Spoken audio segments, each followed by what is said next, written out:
Hey, what's up you guys? Welcome back to the channel. I have a big video for you guys today, so tuck in. Welcome to the official Flexi wrap-up, ranking, and review of Alabasta Saga of One Piece. This is the second saga in the entire series, and my largest one so far, to the point where when I was prepping for this video, I came to the realization that I'm going to need to begin prepping for this, all of the tier lists I have, all of the information I had to gather. I'm gonna have to start doing that like mid-saga. Because for the last one, if you missed it, I also did one for the East Blue Saga, and I'm going to be doing this for every single saga in One Piece.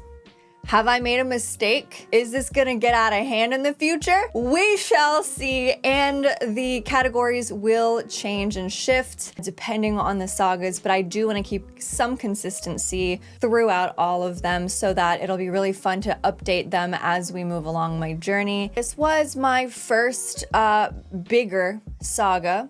I'm currently in SkyPiea, which feels smaller, but I think it's just because we don't go to as many islands. I'm gonna be updating my favorite Straw Hats for you guys, my favorite character moments from each Straw Hat.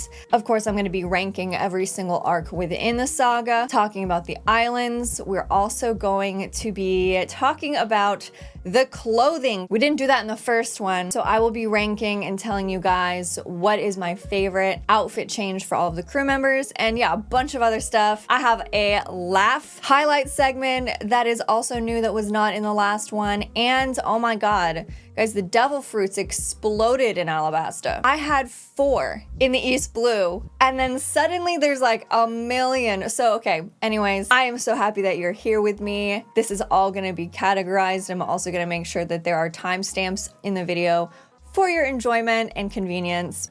This is gonna be fun. I hope that you enjoy this, and let me know in the comments down below what your favorite things are, like your favorite antagonist from this saga, your Straw Hat crew tier list up to this point, because now we have Nico Robin with us and we have Chopper. A lot of exciting things happened within this saga. Will my MVP change from the first saga? Will my husbando and favorite female character change in this saga? If you watched all the reaction videos, you might know actually.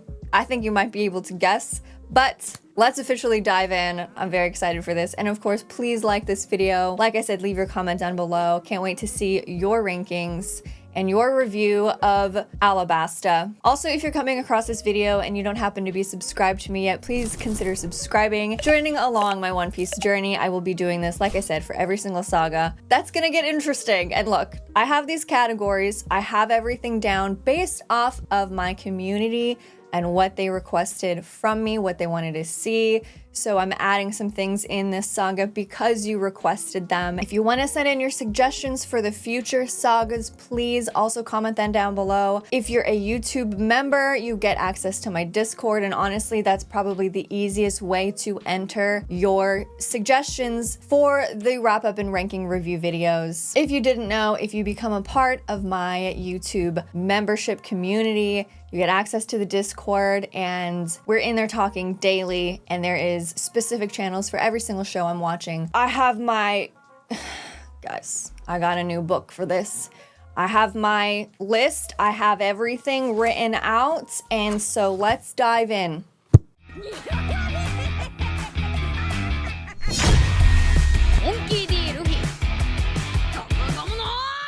Very first thing, the Straw Hat crew and my ranking.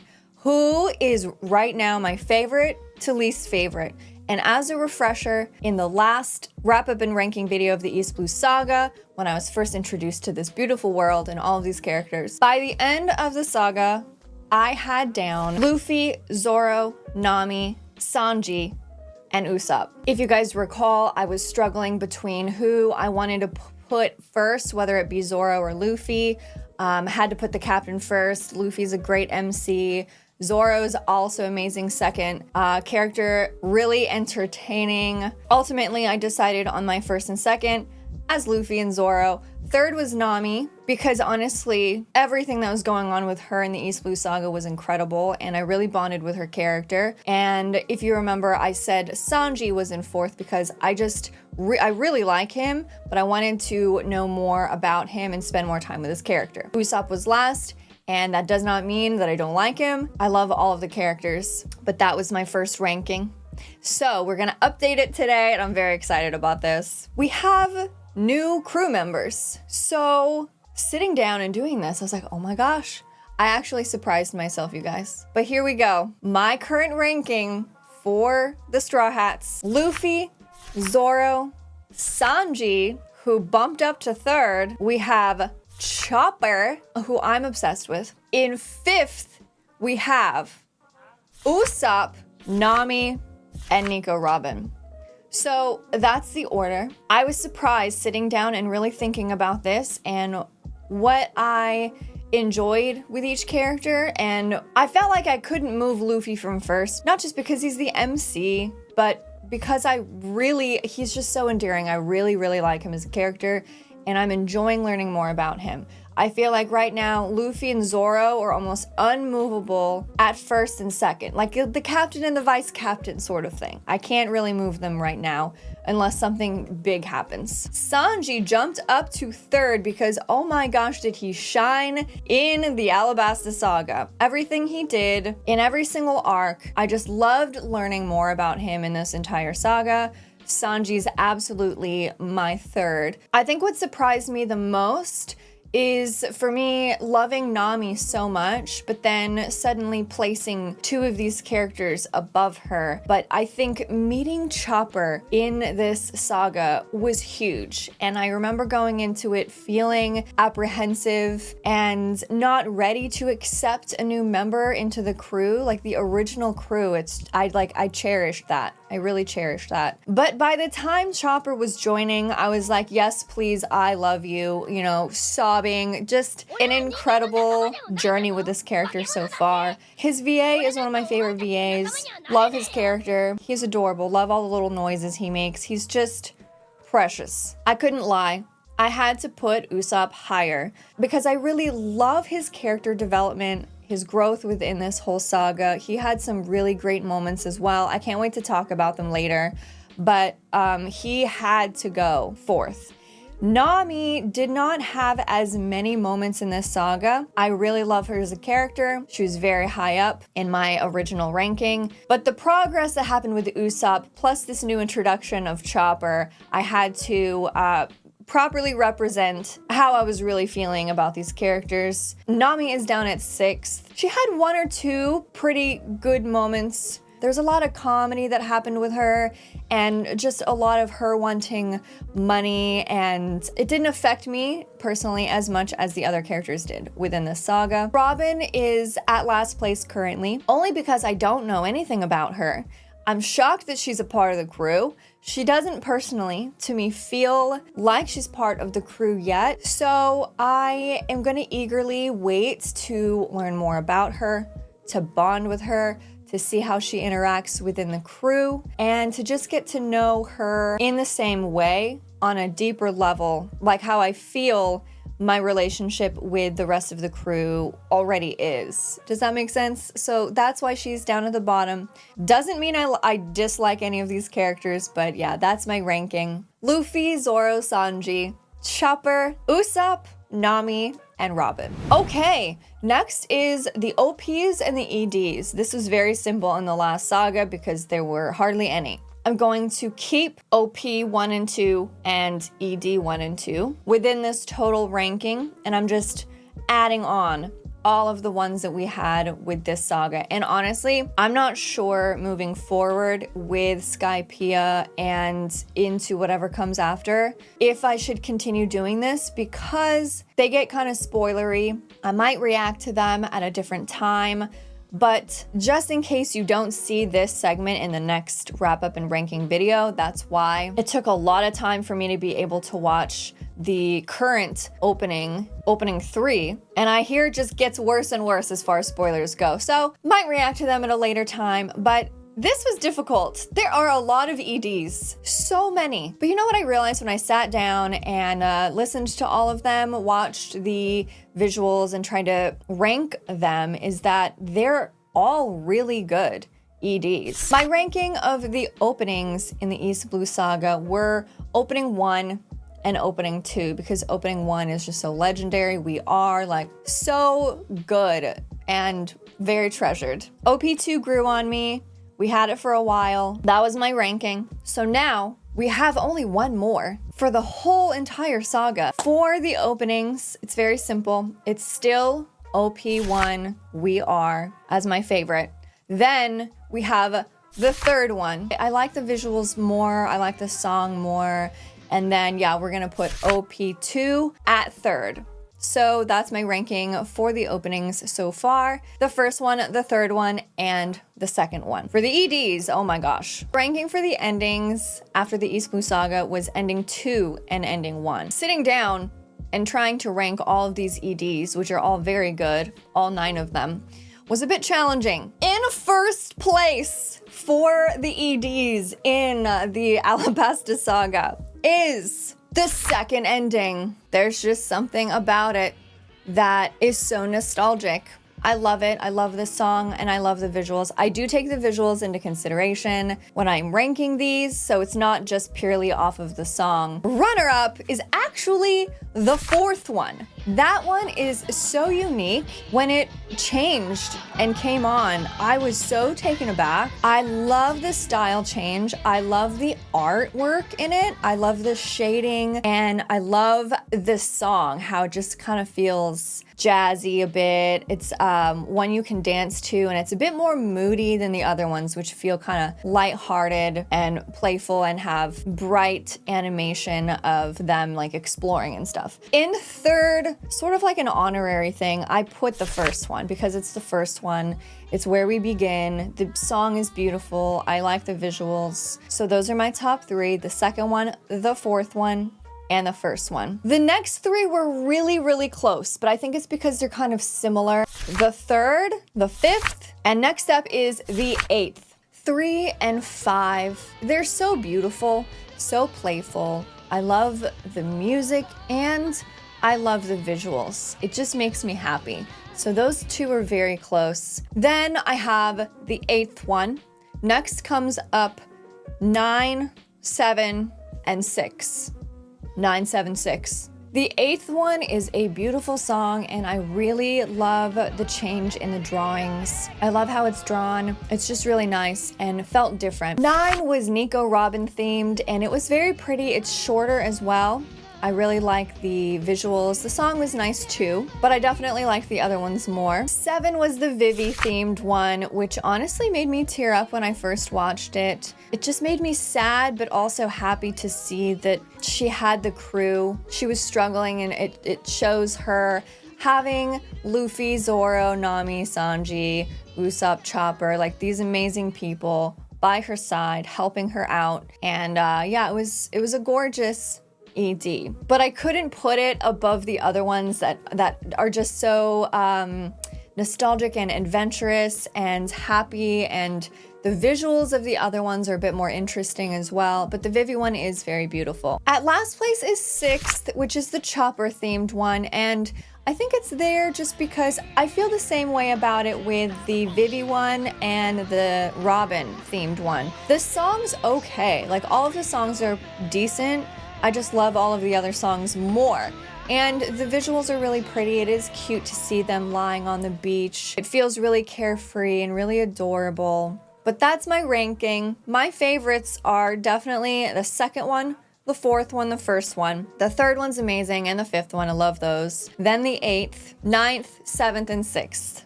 Okay? So those are the EDs and the OPs. And like I said, I might not do this segment moving forward. It depends on if I continue watching them.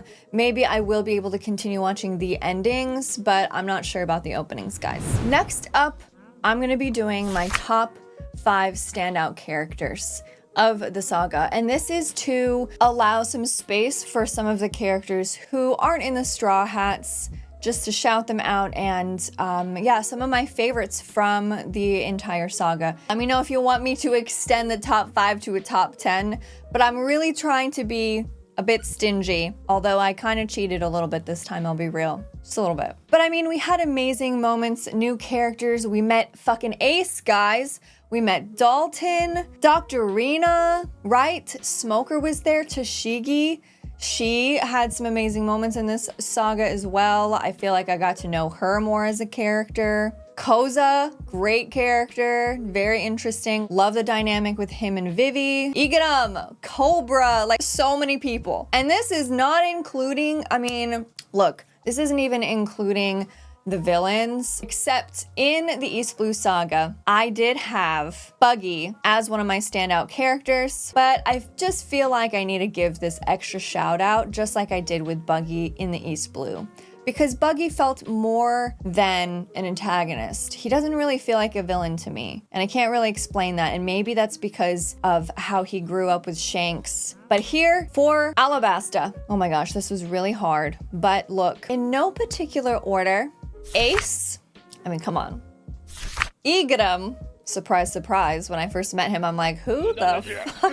Who is this ma person? Like that was, you know, it's just amazing. That's what I love. These chaotic introductions. And then you learn everything else that's happening behind the scenes. But yeah, I had to include Igaram. And here's where I started to cheat just a little bit. I clumped together both of the doctors, okay? Because they really shifted Chopper as a person, as a being. Both of the doctors from Drum Island were just monumental. So I wanted to give them both a shout out. That whole story really moved me a lot. And so I clumped them together in this standout character moment. And then other two that I clumped together that, yeah, they are getting a shout out. That's right. Brogy and Dory. I am shouting them out because they just feel bigger than what that arc was on Little Garden. That was the introduction, which, by the way, I really enjoyed Little Garden. I could not stop laughing and then suddenly was in panic towards the end. It was a good arc. Very fun, very enjoyable. I'm gonna give a shout out to Brogy and Dory. So I also clumped them together as well. Whoopsies. Yeah, cheating a little bit here. I just loved the story. And I am wondering if we're ever gonna see them again or if we're ever gonna see Giants again. I love how that story between them fighting and then forgetting why they were fighting in the first place was almost mirrored in Sanji and Zoro at the same time while they were hunting for dinosaurs. And then also how both of those giants really had a huge impact on Usopp as a character. I don't know, they fascinate me. And I really enjoyed them and their laughs. It was just so interesting. And their backstory was just really cool to learn about. Anything about like the history of One Piece, I get immediately fascinated about. And last but not least, guys, I'm including Bon Clay.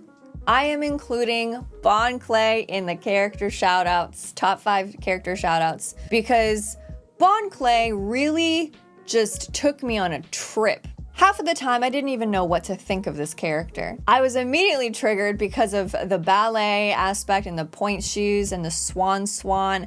But oh my God, I'm kind of obsessed. Yeah, and the fact that he just really came in clutch at the end there as we left Alabasta, as we said goodbye to Vivi. A very important character for this whole saga. Ace, Igaram, both of the doctors from Drum Island, both of the giants from Little Garden, and Bon Clay. Those are my character shout outs. Okay, this one is special.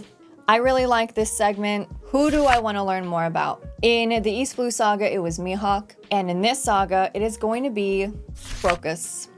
The second we enter the Grand Line, we meet this guy that lives inside of a whale, and the way that he sent off the crew, I feel like he has so much history and has experienced so much life and knows a lot. I really am curious to learn more about him, how he might be potentially connected to history, to Goldie Roger. Crocus is a very interesting character. Him and Laboon, like that was just such a cool way to start off this whole saga and to enter the Grand Line.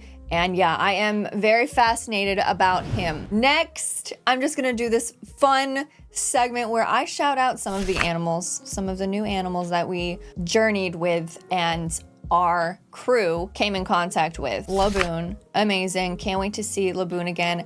Keto, love. Keto and that whole warrior squadron. Oh my gosh. Shout out to them. Another huge shout out to the, oh my God, the Kung Dugong turtles. Shout out to them. Shout out to the crab that transported our crew. Shout out to those stupid laughing seagull bird people in Alabasta that stole all of our stuff. Shout out to them. That was a really funny character, by the way. Shout out to the Loppin. That's the big bunnies. Oh my gosh. Shout out to them from Drum Island. Those were probably some of my favorite, most memorable animals we have come across. There has been a lot though, probably forgetting some. But also last but not least, shout out to that tiger that greeted our crew as we entered Little Garden and then just keeled over and died. Shout out to him. Pour one out for that random tiger. Why did the animators or Oda or whoever, like, I don't know, is that in the manga? That would be hilarious. I don't know why they decided as we were entering Little Garden to show, oh, look at all of these animals. Oh, look, it's a tiger. And then the tiger just like, bleh, and then died. Shout out to that goat. That made me laugh. That made me die because it was so random. I think that out of all of the animals, Keto and Laboon have been my favorites. They are so sweet, really interesting animal characters that, yeah, I really love for obvious reasons. Wait, oh my God, Lashes would be so mad. I almost forgot about Lashes. Usopp would even be in the corner looking at me like, you forgot about Lashes. Remember that camel? That sassy camel. Shout out to Lashes, you guys. Okay, you know what? Lashes might come in third just because they were so incredibly entertaining and random. Next up is a pretty important one and one that I have learned Oda does real well, and that's backstories. So we're gonna talk about my favorite backstories within this saga. From the East Blue, I had Nami obviously as my #1 backstory because it was so touching. There was like an entire arc revolving around that, it was also my favorite arc of the entire saga. My ranking was Nami and then Zoro because I just loved his relationship and connection with Kuina.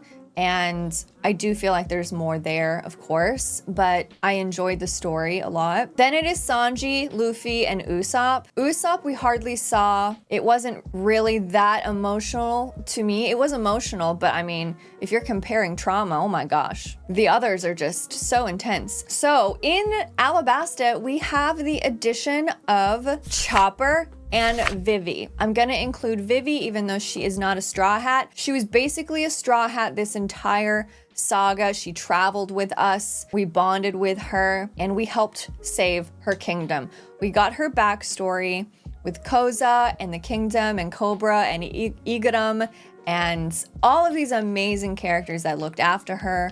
I really enjoyed learning about her relationship with Leader and with all of those boys and how she wasn't afraid to get into a fight, but then also Igaram and the king didn't stop it either. I think she became a very strong female character because of her upbringing, but she was also very diplomatic at a young age, very smart, and I loved learning about her. She is a great character. The other backstory that we got, of course, we got Chopper's, which was devastating.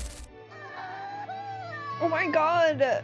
So my upgraded ranking is gonna be, and this is including all the Straw Hats guys and Vivi. In last place is still Usopp and Luffy, because I'm waiting to know more. Also, Usopp, even though he grew up alone, his mother died and his father left to become a pirate, he became very independent, and as far as trauma goes, if we're gonna be comparing sad backstories, he had it the easiest, which is why he's the lowest, which is a wild thing to contemplate.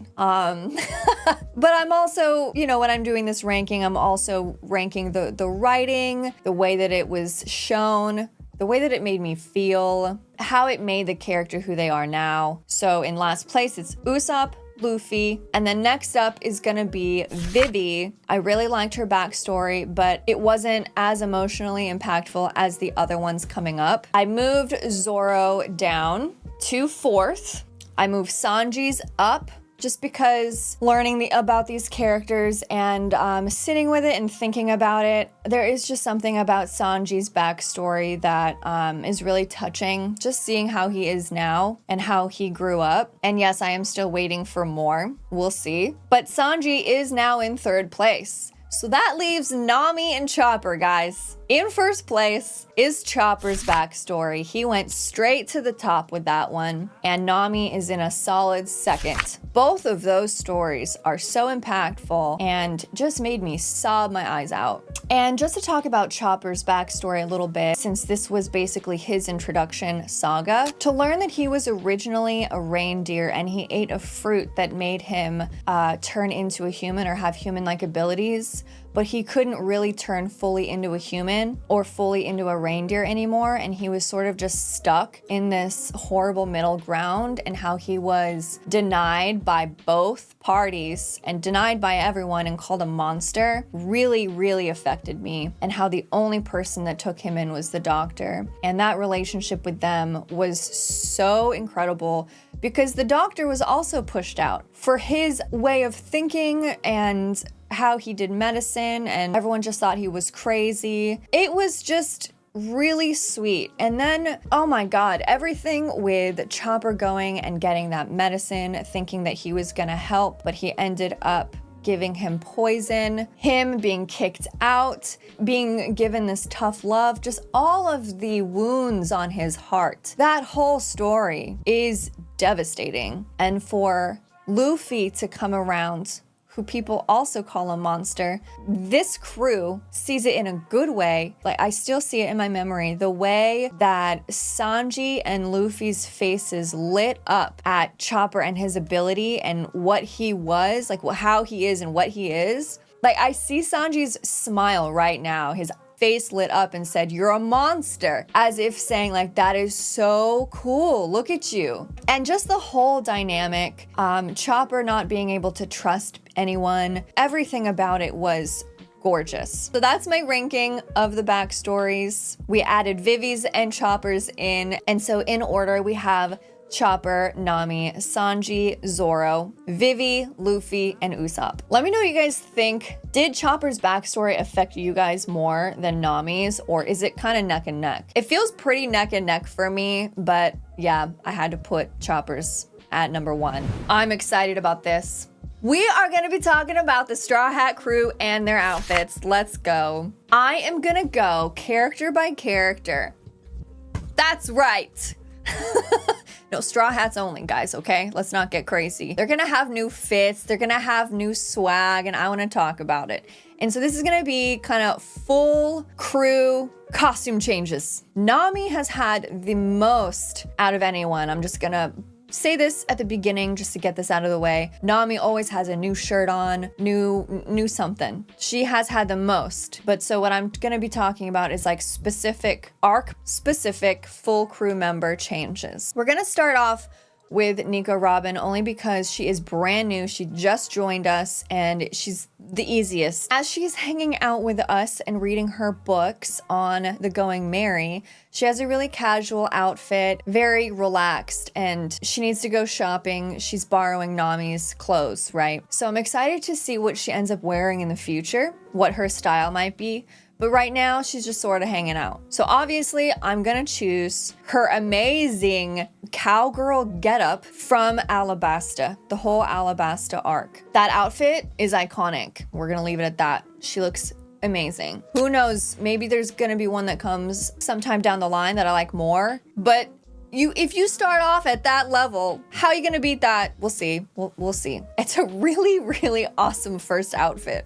So yeah, that is my favorite outfit for Nico Robin. Also, Chopper is easier because he's also been just introduced, and as a cute little reindeer, doesn't wear as much or change as many times as the rest of the crew does. But he basically has his base outfit, this thing that Sanji bought him for Alabasta that I honestly thought was adorable. It's this, I think it's purple, like lavender robe. It looks really cute on him, and the lavender matches his hat. I really like his purple robe, and so that currently is my favorite Chopper fit, is him in his purple Alabasta robe. Okay, now the queen of outfit changes herself, Nami. Like I said, she has changed the most out of all of the characters. And I gotta say, as a girl, I think that's pretty cool. I like that they are allowing her to have different shirts every single day and stuff like that. It's cool. You don't see that a lot in anime, especially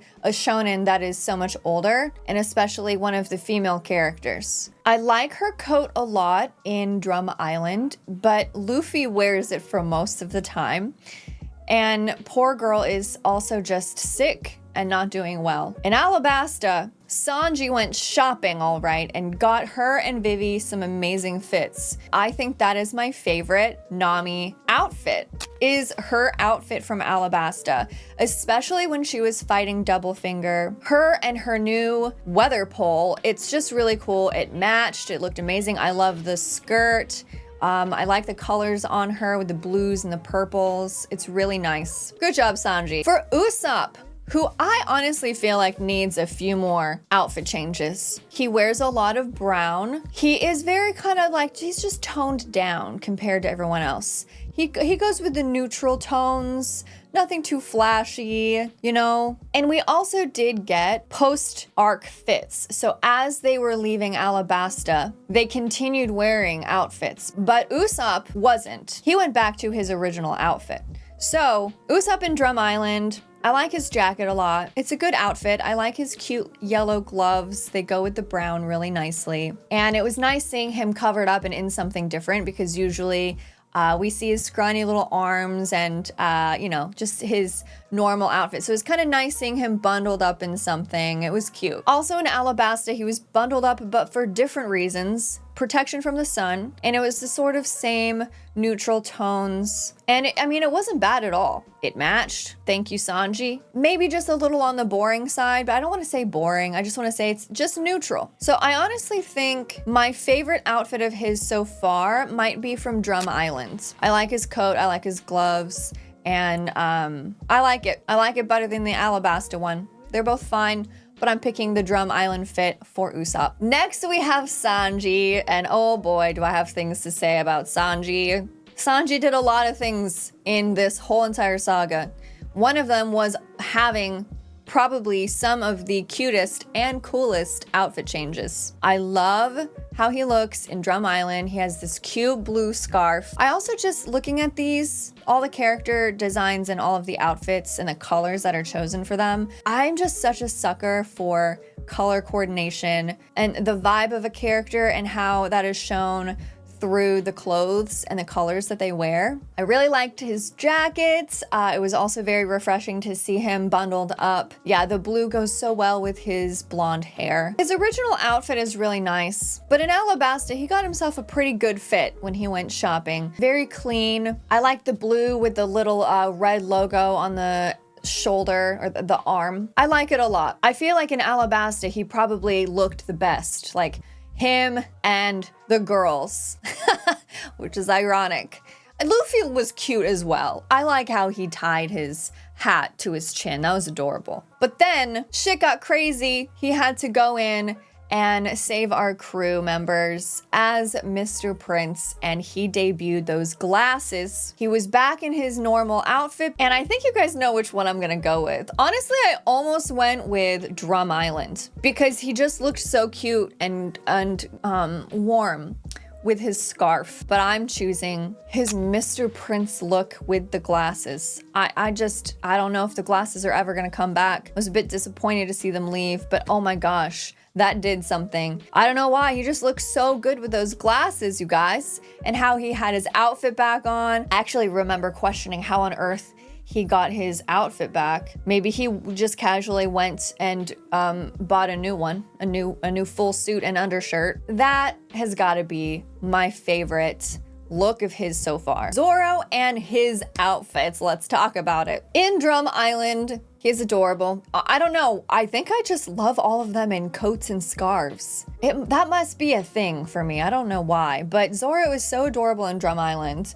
Well, first of all, he stripped down and went swimming for training, then he got lost, then he got buried in snow, but he ended up stealing a coat, basically. But the coat that he stole matches him perfectly. There's a bit of green. I love the sash color. I love the fluffy collar as well and how it matches his hair. It's just a great vibe. I like that it's a longer one too. It just matches his samurai vibe a lot. In Alabasta, he was absolutely screwed over by Sanji. He had these ripped up pants. He had mismatching outfits. He had like a brown head cover with some kind of zebra print robe on the front. There was a lot going on, which I will be honest, it grew on me and it's legendary. It's his Alabasta look. Thanks, Sanji.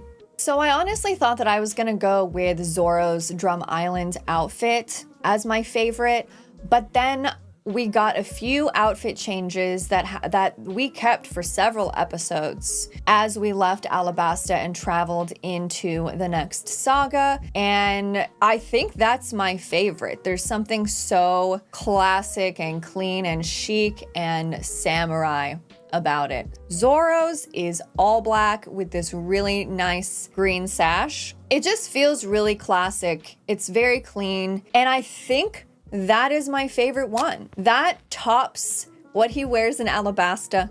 That tops what he wears in Drum Island, even though Drum Island is very close. And I also do need to give a quick shout out, since I didn't do this segment in my East Blue Saga. What he wears in Arlong Park is really great and probably one of my favorites. The blue shirt that he has on. He looks really good in blue as well. It's not just a color for Sanji. I thought that Zoro looked really nice in Arlong Park, and if I was doing it then, that would have probably been my favorite outfit of the saga for him.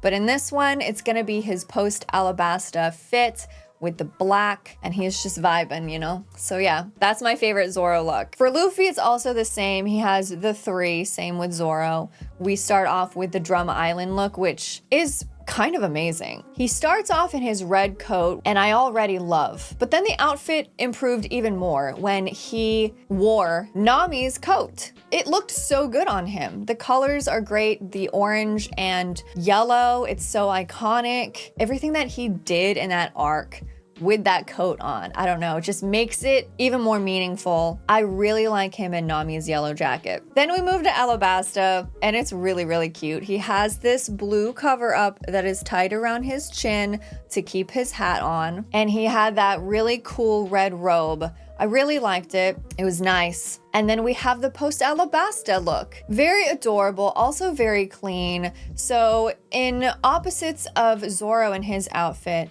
Luffy's in white, in all white with a red sash. Looks really comfortable, goes really well with his hair, with his hat, with his sandals. He just looks good. I really like it a lot.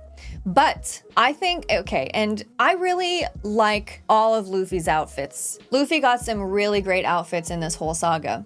But I think I'm gonna go, officially, my favorite look of Luffy's in Alabasta Saga is Drum Island, when he is wearing Nami's jacket. That moment when he's standing on top of that castle holding that pirate flag, how he ruins her jacket, like doing all of that, how she got upset at him for ruining her jacket. I don't know, he just looks like such a badass in that jacket. I really like all of the characters' fits in Drum Island, but yeah, his is my favorite.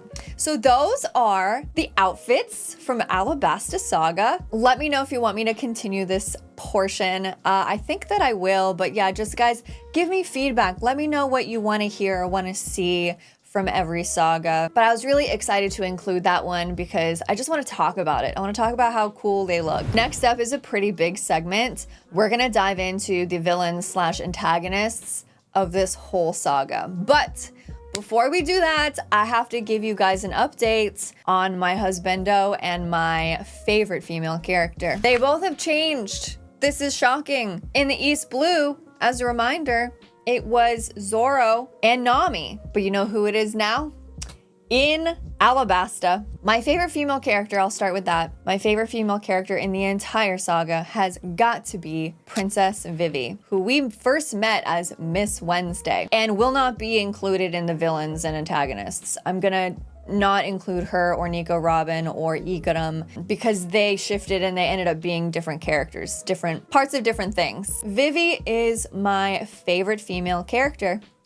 How can you not choose Vivi in this whole entire saga? How can you not? I could not choose anyone else but her. I am curious in other people. I still really like Nami, of course. I'm curious about Nico Robin. I feel like I'm in a waiting phase with her. But Vivi was just an outstanding introduction and someone who I would absolutely welcome on the Going Merry and would love for her to be a part of the crew. And she was for a bit there. She's absolutely an honorary Straw Hat. The goodbye broke me, and obviously she is a friend for life, and I hope we run into her again someday because she was a great female character within this saga. And that was probably one of the coolest goodbyes, one of the most devastating and beautiful goodbyes that we have had. Actually, yeah, usually it's a goodbye of the person leaving the island.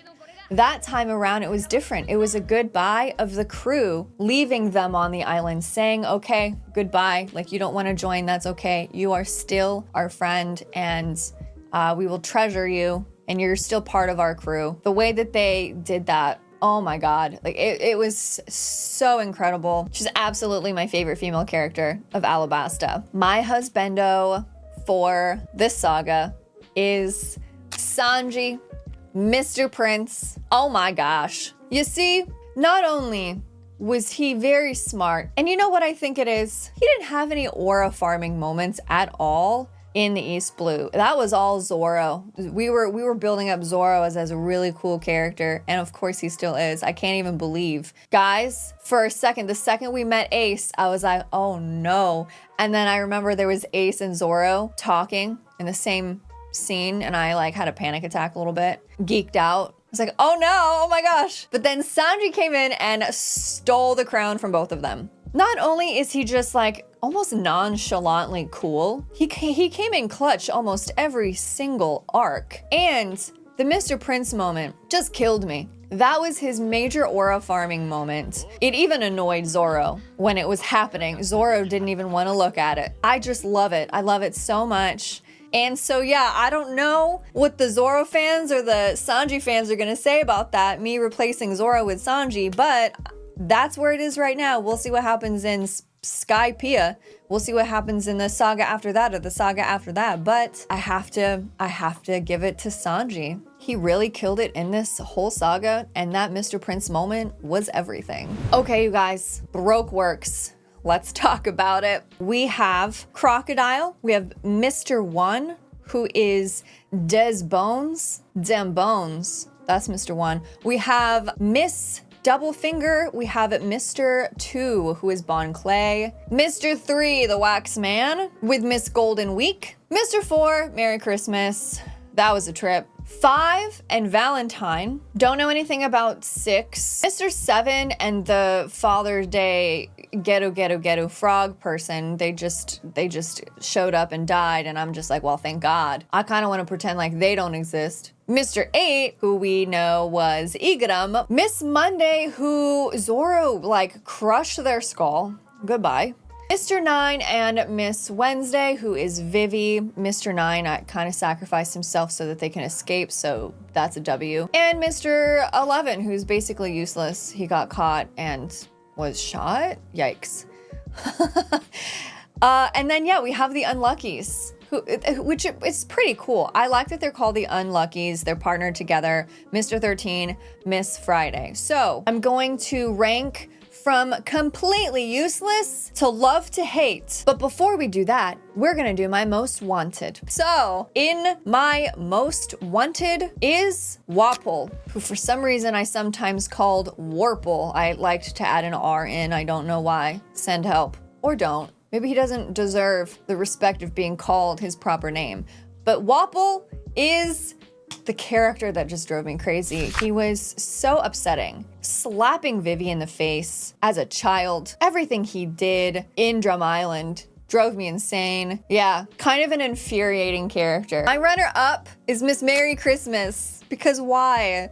I don't know, I don't like her. She's like this bickering old woman. She's ruining my favorite holiday. Now let's rank the Baroque Works agents from completely useless to love to hate. So at completely useless, I'm gonna put Mr. 11 because he got caught. We don't even know that much about him.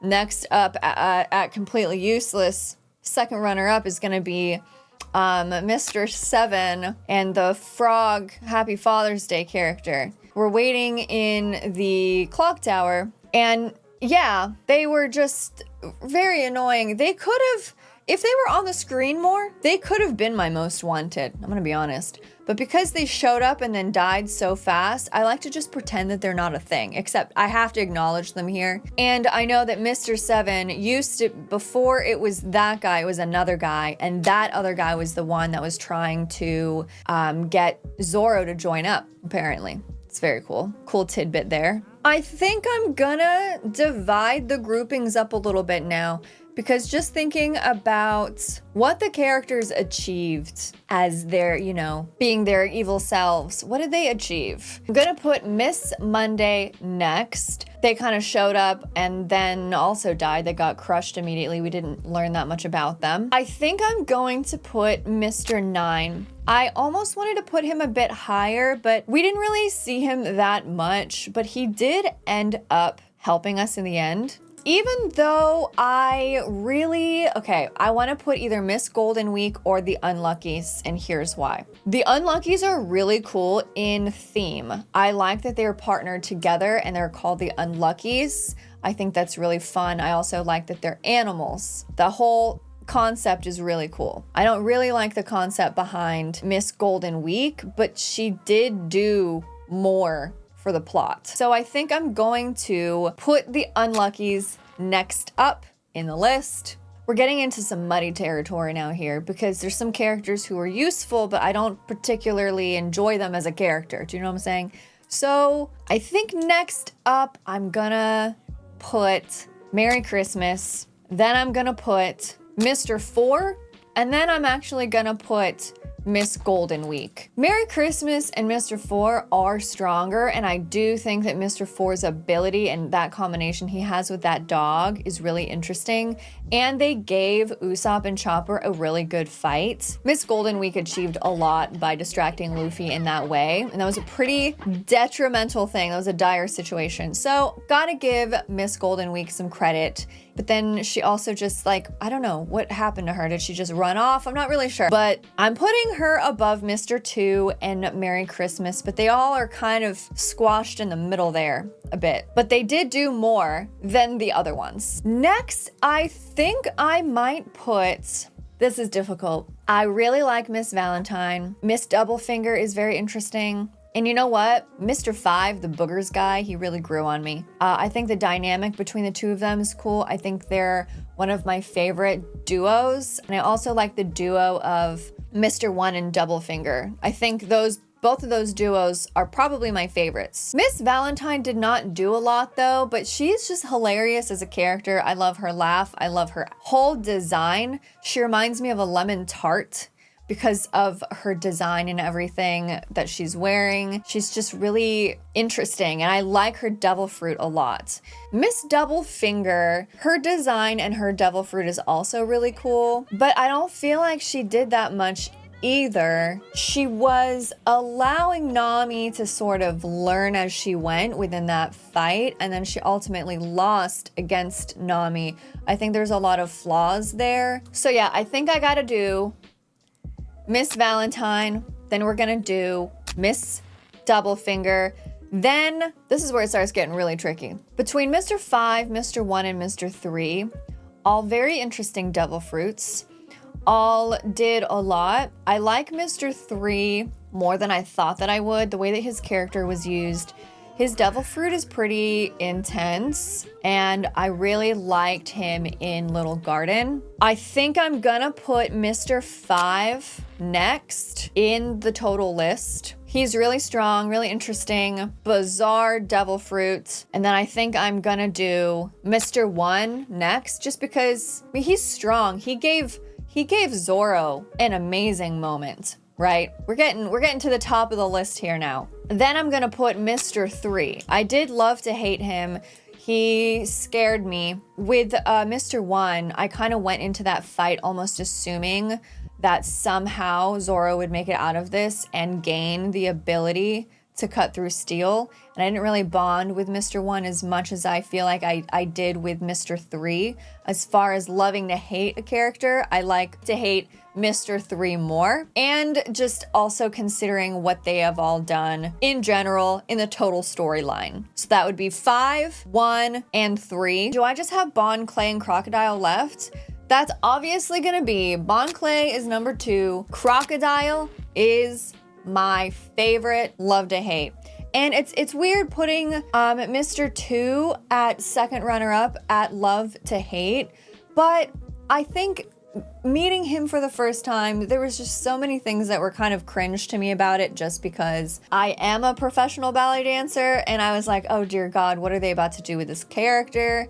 And certain things that he was doing, but obviously he really came in clutch in the end there, and I have him highlighted as one of my standout characters in the entire saga. But of course, Crocodile is my favorite of the entire saga. He comes in as first and as love to hate. Just like Arlong in the last saga, we have Crocodile in this one. That's my ranking for all of the villains, all those antagonists within this whole saga. Whoa, that was intimidating. Okay, we're gonna have some fun here now. Talk about some of the laughs really fast. There is no possible way I'm gonna be able to just rank all of them. Like, where does the line cross? Like, where do you stop saying, like, oh, that's not unique enough? You know what I mean? But here are some of the highlighted laughs from not only Alabasta, but some that were also included in the East Blue saga. I sat down and wrote some of these out, like Dory is gya gya gya gya gya gya, right? Brogy is ka ba ba ba ba ba ba ba ba. We got Bon Clay as ga ha ha ha ha, I think. Arlong obviously is sha ha ha ha ha, which I love.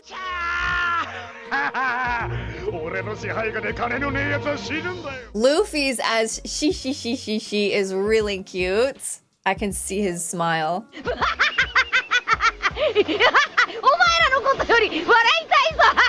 Crocodiles is also amazing.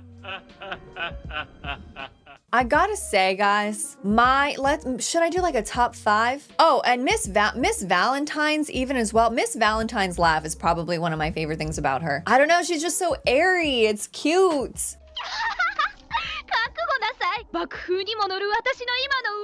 I'm gonna have to say, and this might change, so I'm gonna include Luffy's as one of my favorites, because I think that I'm gonna meet so many other characters that have such insane laughs. I want to give a shout out to the OG, but my highlights as well. I'll just try and do a top 5, guys. Gotta choose Arlong. And gotta choose Crocodile. I love their laughs. And then to go along with that, I love Dory and Brogy's laugh. Just that combination of those two characters interacting with each other and how it was like a gya gya gya gya gya. I mean, gya gya gya. I love that. And then the kaba ba ba ba, kaba ba ba ba ba ba. I believe that's what it was.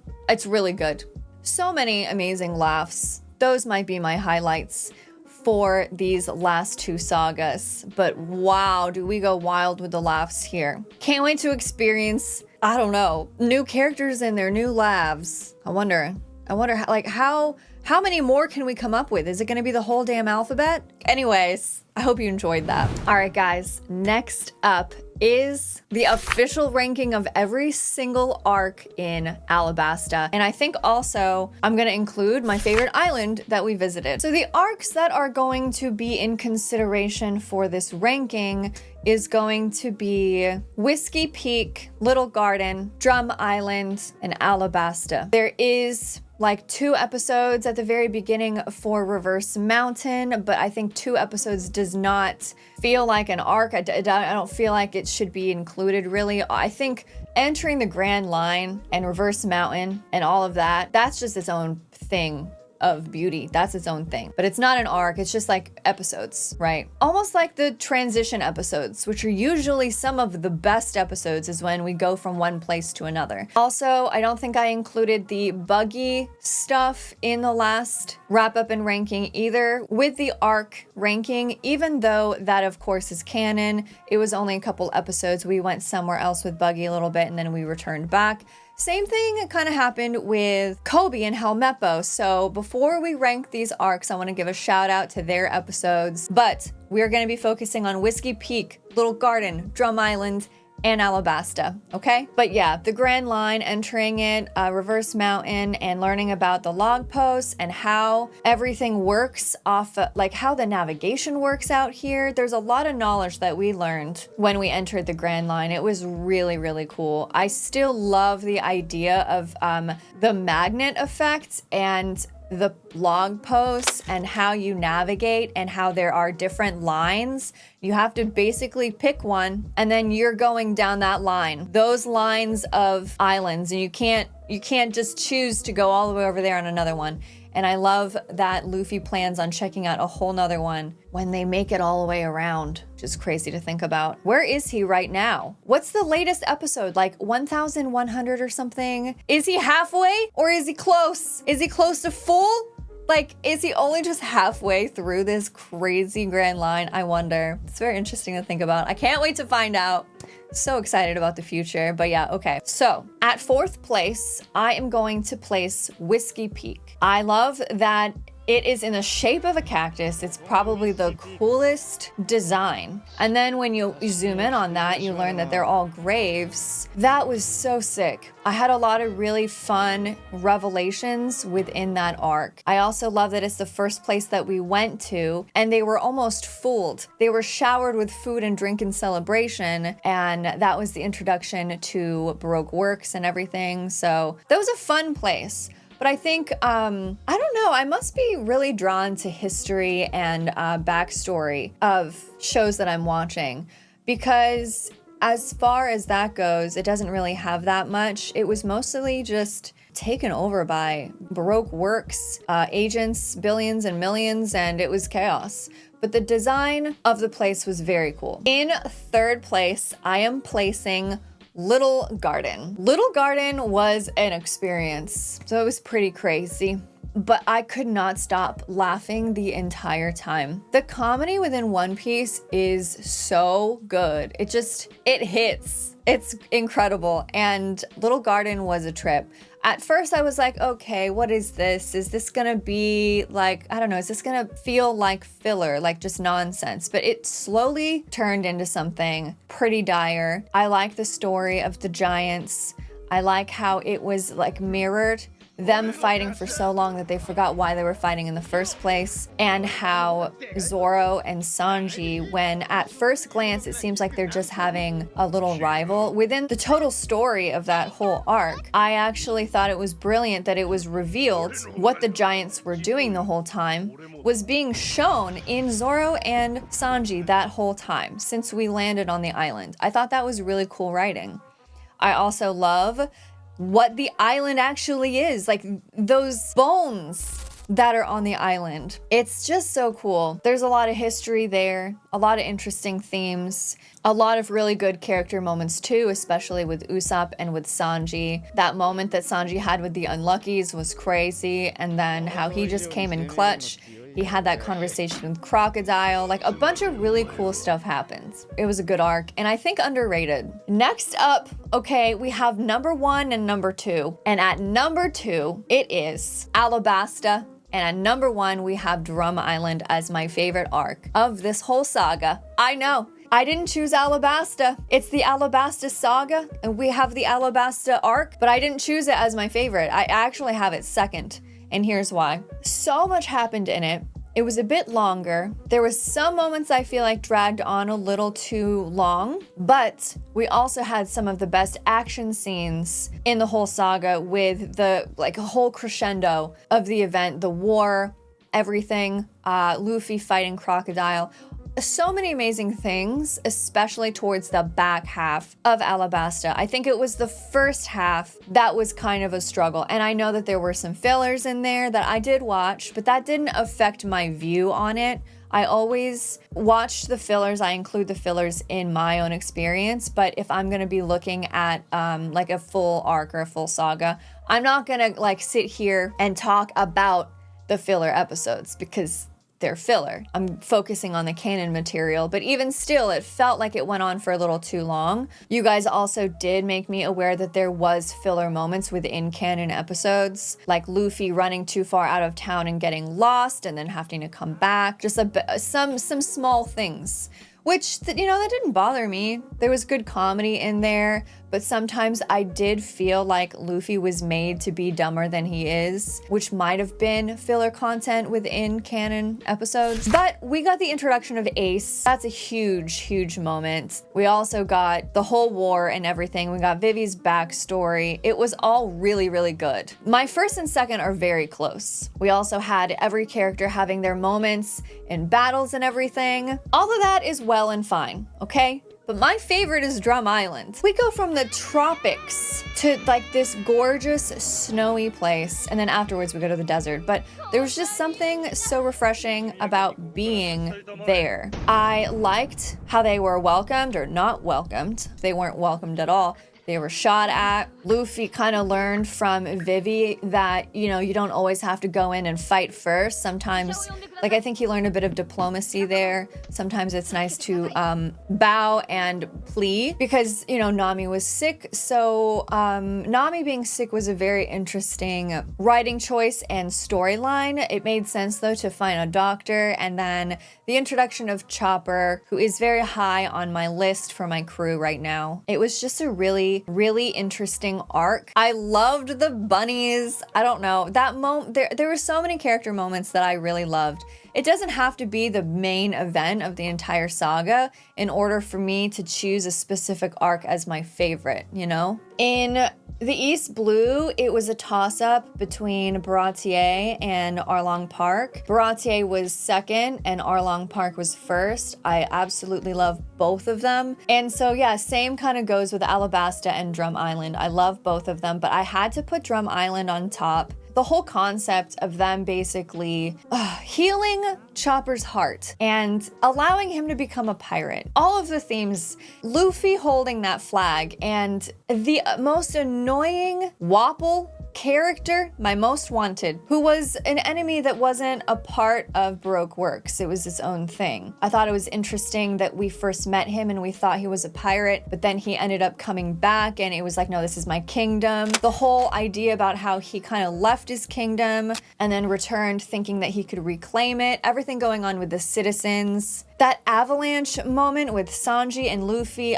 Honestly, Luffy had some insane moments, and one of my favorite moments was him climbing up to save his friends. Climbing up that tall drum mountain. Probably one of my favorite moments in the entire saga. So yeah, there's a lot of highlights within Drum Island. I'm really curious to know what you guys think about this ranking. And yeah, Alabasta, of course, was really good, but I think I'm more inclined to like cold, rainy or snowy backdrops or locations rather than the desert. But obviously, Alabasta had some incredible moments too. Vivi's character really peaked in that arc. She learned a lot on her journey with them. And you could see that at the very end of the Alabasta arc, how she, I think, matured not only through being an undercover agent, but then to meet the Straw Hats and then to travel with them and then finally return, get her kingdom back. And then now she's able to, as more of like a full person that has seen the world and done all of these things to come back and to be able to be the princess of Alabasta.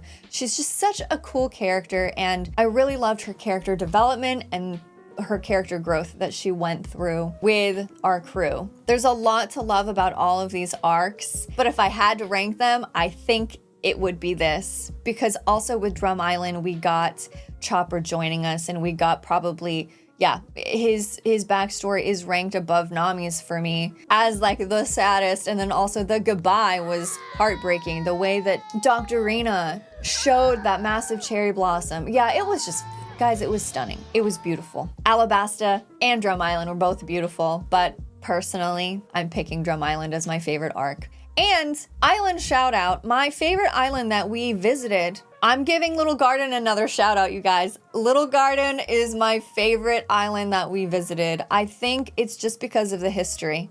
It feels so random. We have these giants here that I feel like will come back. Like we just wandered into a museum. When I'm picking like favorite island visited, it's not about the arc, it's just about the location. And I think that place was really chaotic, but in all of the best ways. My runner-up is Whiskey Peak, Cactus Island, because I think Cactus Island is just so badass. I almost want to put Cactus Island first, but because of the history, I'm putting Little Garden. I don't know. Maybe it's Cactus Island and Little Garden, but Cactus Island, like that's just so sick.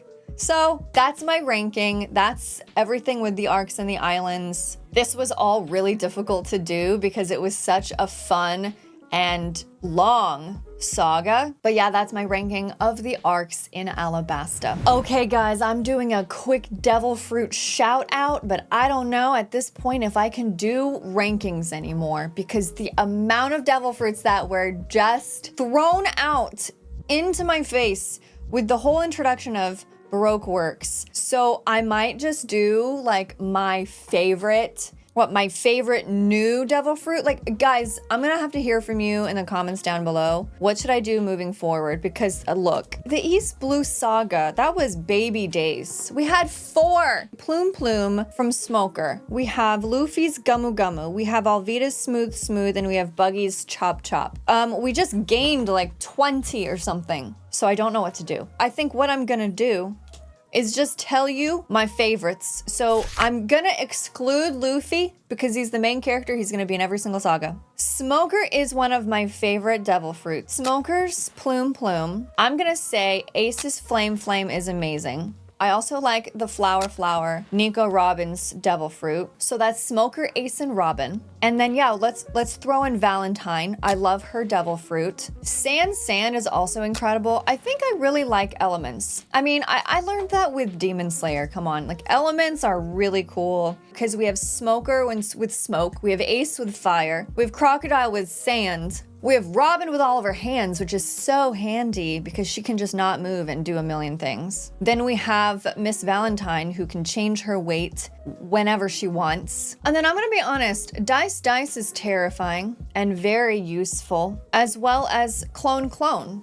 It is very terrifying and very useful. I think out of Dice and Clone, I will choose Bon Clay's Clone. And so that's my top 6, not including Gumu Gumu. I think I'm just gonna try and keep it as simple as possible.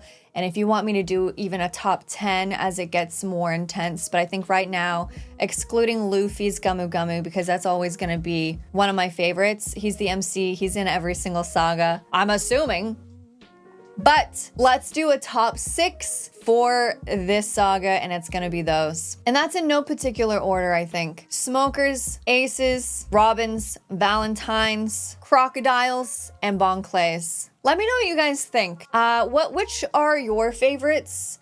Which devil fruit abilities do you gravitate towards? There's still a lot that I don't know about the different styles, the different types, the animal types. Like there's a lot lore-wise that I still don't know about devil fruit. So that is just my ranking of them currently. Those are my top 6. They're all pretty interesting though, and I'm looking forward to learning more about them. But wow, I was not expecting like every single character to have a devil fruit. So we'll see what I do in the next saga, but I will be taking advice from your guys' comments. So please Please share your advice or what you think I should do moving forward. Let's head into my top favorite moments from every Straw Hat character. I'm gonna go in order of my Straw Hats, which, as a reminder, is Luffy, Zoro, Sanji, Chopper, Usopp, Nami, and Robin. So we're gonna start at the bottom with Robin and my favorite character moment from her.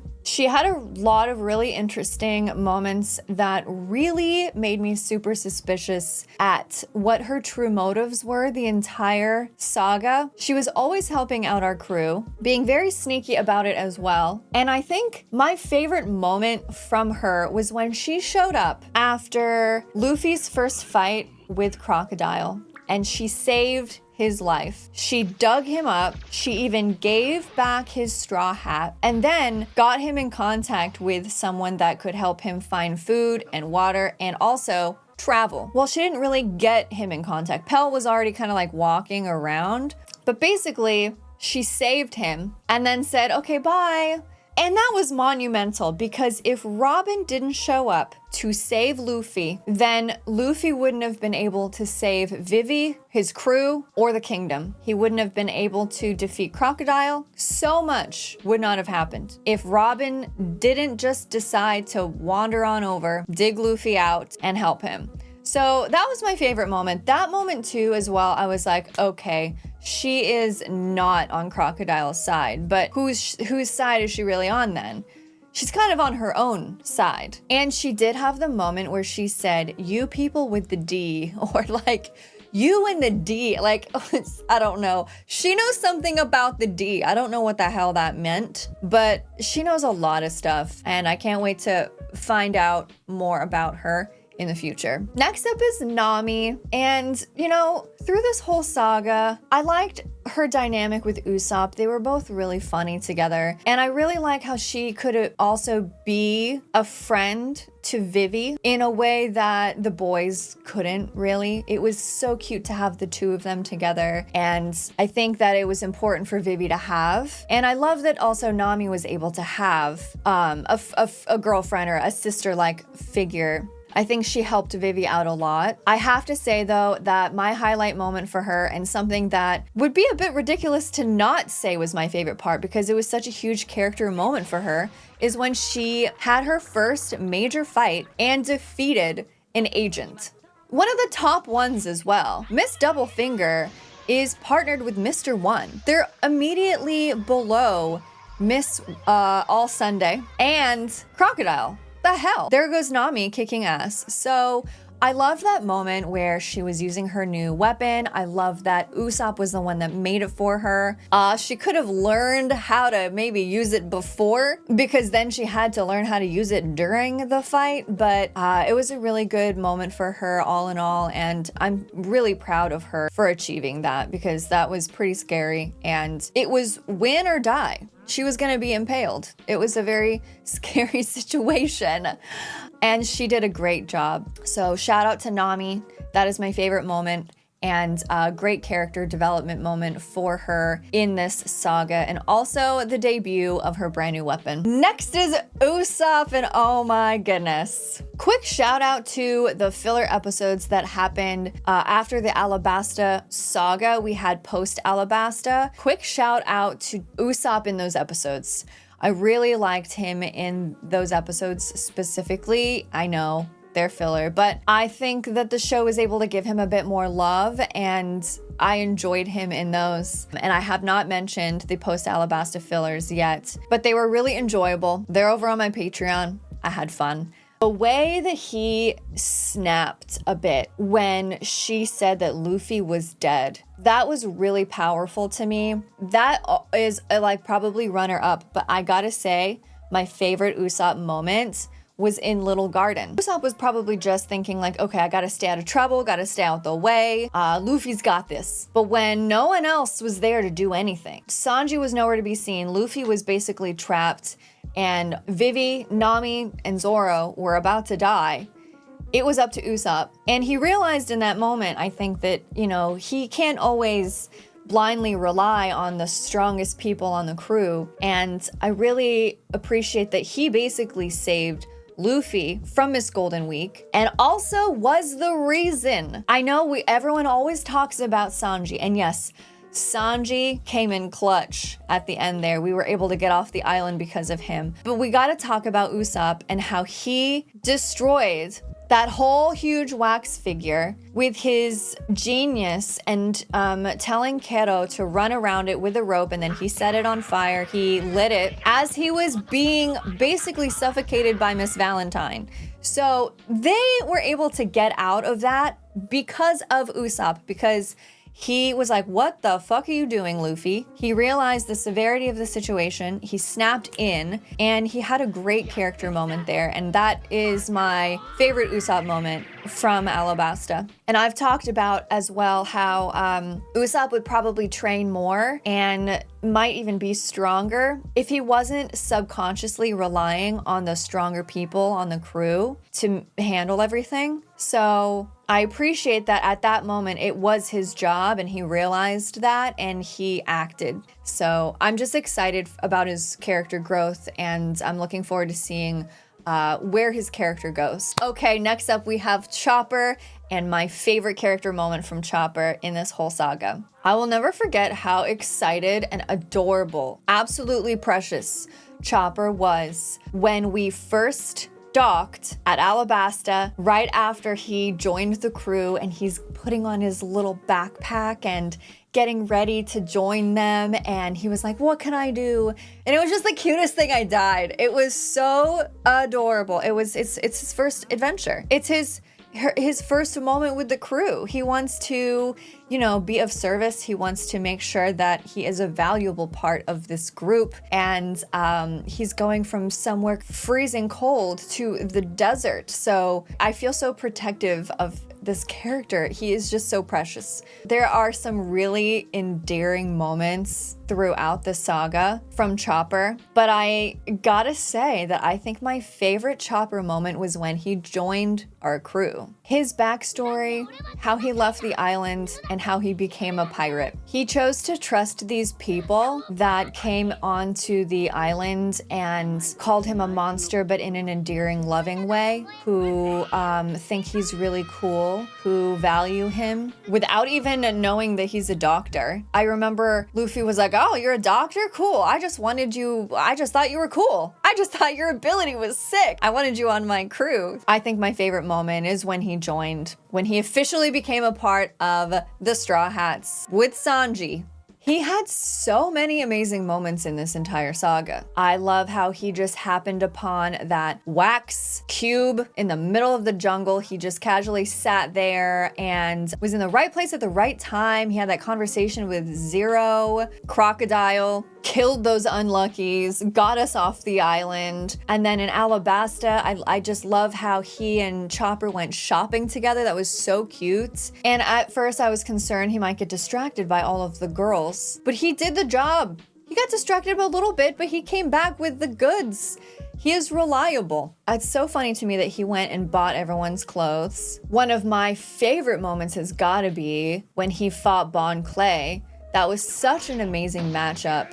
The ballerina versus the guy with the strongest legs. Honestly, fair matchup. I really enjoyed that. And then I like how he finished the fight. I like how it ended. And I think also, Sanji coming in clutch again, I think also because of the kindness that he showed Bon Clay, I think in turn, that is a huge reason why Bon Clay saved them, sacrificed his ship, and fought for them while they were able to escape at the end of that arc and meet up with Vivi. Like, come on. Sanji's kindness, guys. He's so smart. He's had so many amazing moments in this whole saga, so it was hard to choose. But my favorite, I think you guys already know. Oh my gosh. My favorite is this freaking Mr. Prince moment. Showing up at the casino, saving the princess, being the prince to the princess, coming in and saving the crew, also manipulating Mr. 3 to get them out.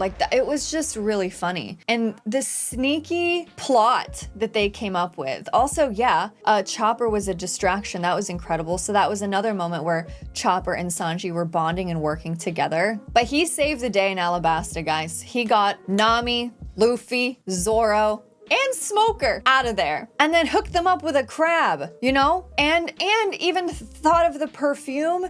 Oh, Chopper will find us because of the perfume. Like, just so many smart things that happened. It was great. That's gotta be my favorite Sanji moment, not just because of the aura, but because of the brains. It was great. Zoro has been cracking me up. Zoro, my God. I might have to do a Zoro is lost segment, or just like, let's do a list of all the times that Zoro was lost in every saga. Because what? I mean, I think it was joked about in the East Blue, but then they just tripled down on it in this new saga. The second that we're in the Grand Line, it's actually giving me anxiety. In Alabasta, when we were all looking for where the cannon can go off, you know, we're in a desert. He found himself in a tropical forest area with a yodeling snake. Then he found himself at the top of the clock tower conveniently. He got lost at Little Garden. I'm actually impressed he didn't get more lost in Little Garden. In the filler, he got lost as well. He did a whole circle. Oh my God, that was hilarious. He did like this whole circle, up, down, all around. He found this ship, and then he went back to the campsite. Oh my God, what episode was that? If you watched it with me, or if you know, then you know. But he went back to the campsite and he was like, guys, I found something. It's up over there on that mountain. And then they all went the other direction, and it was just right there. And he even like looked, he looked at the campsite and he was like, how is it that close? Like, wait, what are you talking about? And he was just like walking in circles for hours, probably. There was so many times in Alabasta, both in canon and filler, where he was just lost. And I gotta say, it's beginning to become one of my favorite things in One Piece. So maybe I can add a segment. I don't know. You guys let me know. Do you want a Zoro how many times did Zoro get lost count, or something like that? But he also had some pretty amazing moments in the saga. My favorite moment is also the biggest character moment too, and that is with his fight with Mr. One, where he finally was able to cut through steel. That was a huge moment. He said that he was looking for a moment like this to get better, to test his abilities, and that was exactly it. That's what happened. He was really pushed to the limit, and he learned about himself. I like the flashback that was included during that moment as well. After he won his battle and he was laying on the floor, he had that moment where he was actually reflecting on all of the crew members, which was a delicate moment that we have never seen from Zoro. He was wondering if everyone was okay. He was worried about even Nami. He was worried about Usopp, because Usopp was with Sanji, and he was like, Sanji's only gonna protect Nami, so I hope Usopp's okay. Like, he was just thinking about everyone. He's like, I wonder what's going on with Luffy. Like, it was a moment that was very rare. We haven't gotten that. And he was actually reflecting on how is everyone else doing and their missions, their fights. Because at that point, we were all so divided and really fighting strong opponents. Everyone was being put to the test in Alabasta, the entire crew. And I just really appreciated, yes, that huge fight, that moment that he had, but then also that more personal, tender moment that he had after his fight was won, and he was just sort of alone, bleeding out on the floor a bit and just resting, thinking about everyone else. I thought that was really nice. And then the next time we see him, he's like carrying Nami, so it's really cute. Great moment. It is time for Luffy, and my favorite moment of Luffy's in this entire saga. And this is always difficult with Luffy because he always has groundbreaking moments that shift the story. I mean, he's the main character. The battles that he had were pretty big, especially him versus Crocodile, one of the 7 warlords of the sea. And you would think that that would be my favorite moment that I choose, but it's not. It's probably runner-up though. I like how the animation style changed a little bit during that fight. I am obsessed with the music that played during that moment where he kicked Crocodile so high up in the air that Vivi could see it.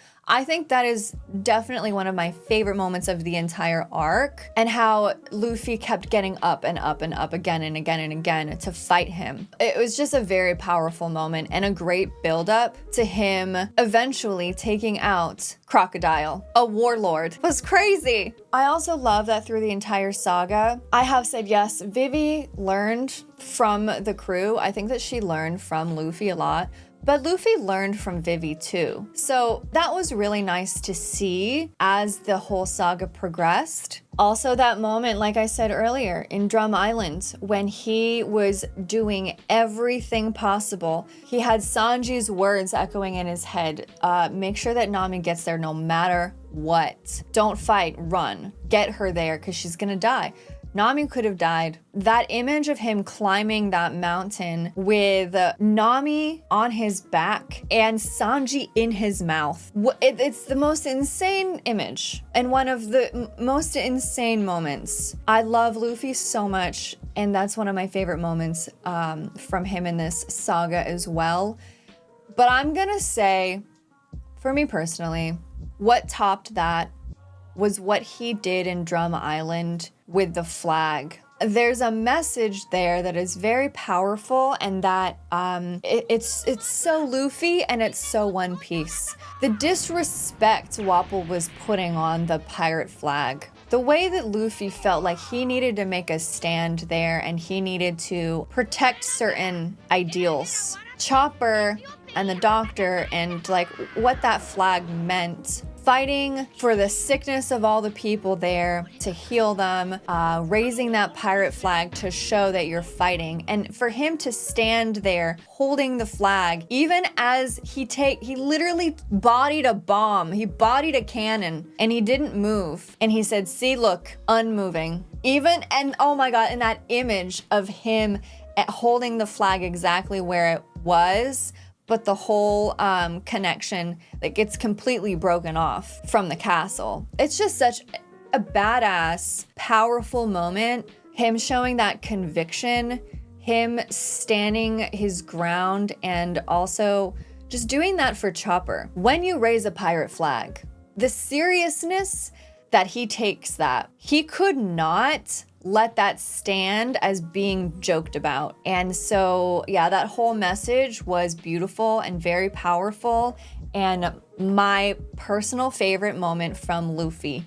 Even though he also did amazing things like defeat a fucking warlord, liberate a damn kingdom, save Vivi, like so many things. Him standing there holding that pirate flag, that was my favorite moment. I want to know what you guys think about all of this. I love engaging with all of you. I love reading your comments, and I love seeing your rankings as well, and what you want me to include in the next wrap up and ranking for SkyPiea, which we're in it. We're in it now. I can't believe it. This is crazy.